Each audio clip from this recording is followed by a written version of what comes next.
Want to bring in my good friend, Dr. Joe Congeni, Sports Medicine Center, and, of course, with Akron Children's Hospital. And, Joe, the story coming out of the weekend, Jose Ramirez, who's been playing so well for us the last couple of months and really leading this surge for us, broken hamate bone in his hand, surgery, basically what I've been reading, done for the year. And I thought maybe you can explain what this bone is and the difficulty in recovering from this broken bone.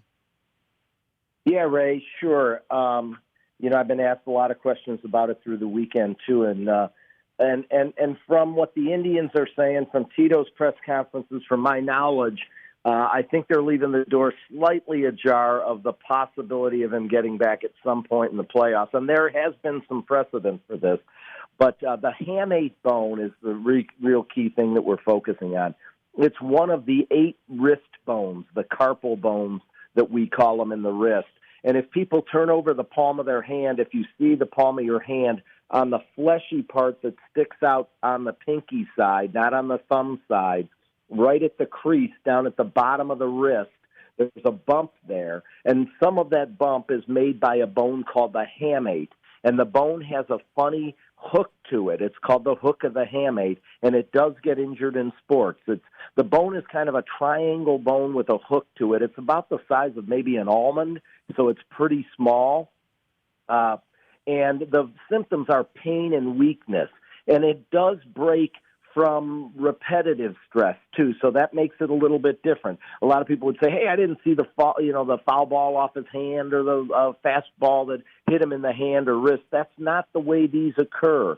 So these occur in certain sports a lot. Baseball's right up there at the top, and the mechanism of how it occurs, in the old days, the knob of the bat goes right over that bump on the pinky side of the wrist and hand, and it compresses it over and over again, and then people would break off the hook or break the hamate bone and just have this pain and weakness. They couldn't grip the bat anymore, and we have to do a specialized X-ray to see the hamate bone.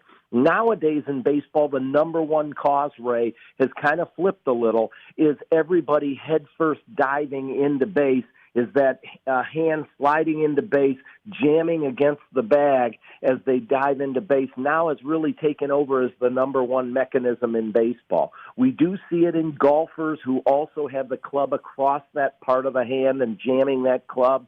We also, when they're taking turf, maybe perhaps on a chip or whatever, we see it in tennis players because the butt of the tennis racket sits right on that bone, the hamate bone. But number one is baseball, from either the holding the bat in that area or head first dives into a base. So it sounds, Joe, like is it a wear and tear issue then on this bone?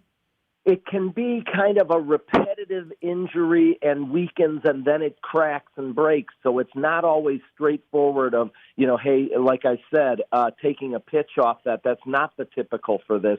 So, yes, it can be kind of a wear and tear type, and extremely common in baseball. Long history with the Indians.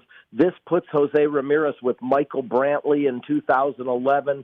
Jim Thome in one of the big Indian runs broke this, and they actually tried to tape it through the playoffs and then take it out. We use the word excise it at the end of the season because it doesn't have a big role. So in a lot of baseball players, if they break it, instead of trying to fix it, they excise it or take it off. I guess Travis Hafner and Carlos Santana also had these.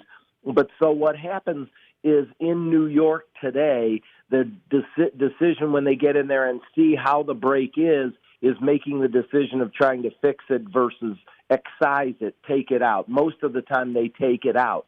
Some of the time if they take it out, maybe somebody could be back quicker, but typically we're looking at healing time of 6 to 8 weeks, and that, of course, is not ideal for us and Cleveland Indian fans because that would pretty much take us through the playoffs. Now that he has a break, and I'm just trying to understand, and with us is Dr. Joe Congeni, Akron Children's Hospital Sports Medicine Center.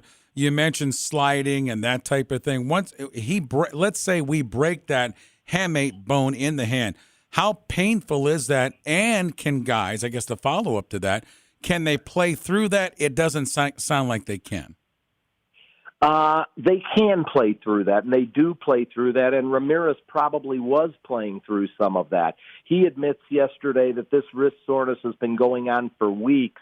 Many times you can tell in a baseball player they're shaking their hand, they can't grip the bat very good. They seem like they're kind of frustrated by the fact that their wrist is bothering them. I didn't see a lot of that in Jose in the last couple of weeks watching the games carefully, but he said he had it for a couple of weeks, and then all of a sudden he may have gone from kind of what was fatigue of the bone fracture to then breaking it through all the way in the game where he said he just couldn't go on. So it is weakness, and it is this really localized pain right in this fleshy part of the palm of the hand down at the bottom by the crease. And so people do play with it. A lot of times they put a circular pad on, and if you ever see a baseball player with a circular pad in that area, it's supposed to be around the hamate and give it compressive support. And people, if they're going to have it excised anyway, taken off at the end of the season, some people will try to continue on. But if it's a bad enough break and they are in pain and weakness and can't grip the bat, they don't play very well, and they just have to have the thing taken off. And it sounds like maybe that's where Ramirez is with this, because they're moving so quickly on surgery.